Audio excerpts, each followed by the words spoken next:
I love this view in front of us. In the center, we see Zechariah's tomb, located on the eastern side of the Kidron Stream, down the Mount of Olives, and in front of the Temple Mount. Looking at the Mount of Olives, the Jewish cemetery is spread out in front of us along the center and southern part of the mountain. This is the largest and oldest burial site among the burial sites in Jerusalem.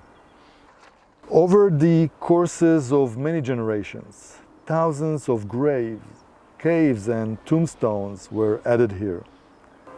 At the end of the 15th century, the Jews began to bury their dead at the bottom of Mount of Olives, between Zechariah tomb and Gihon Spring. As you can see, the tomb of Zechariah is adjacent to the tomb of Bnei Hazir and very close to the tomb of Avshalom or Absalom to the north. Let's start with a tradition that attributes the tombstone as the tomb of Zechariah, son of Yehoiada the priest, who operated in the 9th century BCE during the First Temple period in the days of King Joash. Zechariah ben Yehoiada was murdered in the temple after he had reproved King Joash and the princes of Judah about their bad deeds as described in the book of 2 Chronicles chapter 24. Another version of the tradition refers to Zechariah, son of Berechiah, son of Iddo the prophet, who lived during the days of the return to Zion in the 6th century BC. According to his testimony, which appears in his book, which is the 11th book of the 12 prophets book, he began to prophesy in the 2nd year of the reign of Darius the Great, king of Persia, and this happens in 520 BCE. The prophet actively encouraged the return from Babylon to Jerusalem and for the construction of the Second Temple, and his famous prophecies relate to this matter. The one that I like the most appears in chapter 8 in the book of Zechariah. And so, every Tisha B'Av in the Hebrew calendar, which falls in July or August in the Gregorian calendar, the people of Jerusalem came to Zechariah's gravestone to weep over the destruction of the temple and pray that the prophet's word would be fulfilled.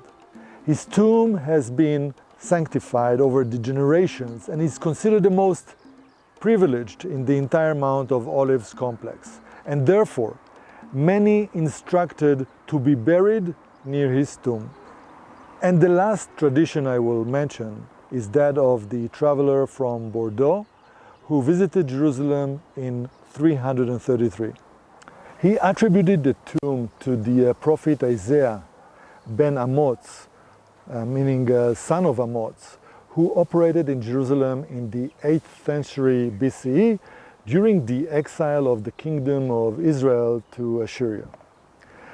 Isaiah is the son of Amoz, and according to the text in the Talmud, Amoz was son of Joash, whom we spoke about a moment ago in the context of Zechariah ben Yehoiada the priest. According to its architecture style, Zechariah tomb dates to the Second Temple period, to the end of the 1st century BCE. And therefore, the tradition associating the tomb with Zechariah ben Yehoiada, the priest, or the prophet Isaiah, were both active during the First Temple period 800 years before the tomb was built, are probably incorrect, as well as with respect to Zechariah ben Berechiah, who operated 300 years before the construction of the tomb. What's more, if we surround the tomb, we will find it to be sealed, and there is no room for burial inside. The tombstone is a monolithic block. This is one piece of a block, 5.5 by 5.5 meters, with a height of just over 12 meters. In the front, the tombstone is decorated with art in both corners, where in the middle between them there are two halves columns with beautiful Ionic inscriptions. On the inner side of the columns, on the side, you can see the quarter columns with tiles of the same type that were curved, and you can see also the various decorations on them. On the other sides of the tombstone, you can see that the decoration work was not completed, probably due to the fact that they were not visible to the beholder like the front. Above the capitals of the columns, there is the architrave. This is the beam, and above the architrave is the cornice, which is Egyptian in style, along with the pyramid-shaped roof. So you can see here that there is an influence of both Greek and Egyptian architecture.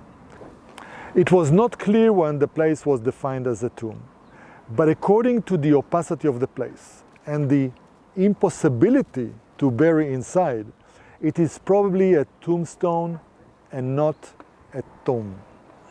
In the sources of Halacha, a tombstone is sometimes referred to as soul. And if it indeed the tombstone or the soul, then where is the tomb? Various researchers have put forward different proposals. One proposal is that Zechariah tombstone is the soul of the nearby Bnei Hazir tomb, which was curved to replace the original soul that is now on the north side of Bnei Hazir tomb. What is more, the entrance from the north side of Zechariah tomb is connected to a corridor of Bnei Hazir tomb.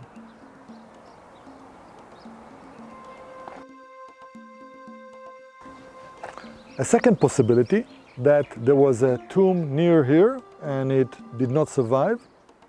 Another option is that this is a tombstone or soul whose tomb was never curved due to some unusual event. And a last possibility that I will mention, at the bottom of Zechariah tombstone, actually you can see this small cave. That was the beginning or the initial curving for a tomb that was never completed. I mentioned the subject of the soul and tombstones that developed during the Second Temple period. I will elaborate on this important topic in a separate video. And to conclude, as usual, I have a question for you. According to the Hebrew Bible, where was King David buried? The answer will appear in 5 seconds.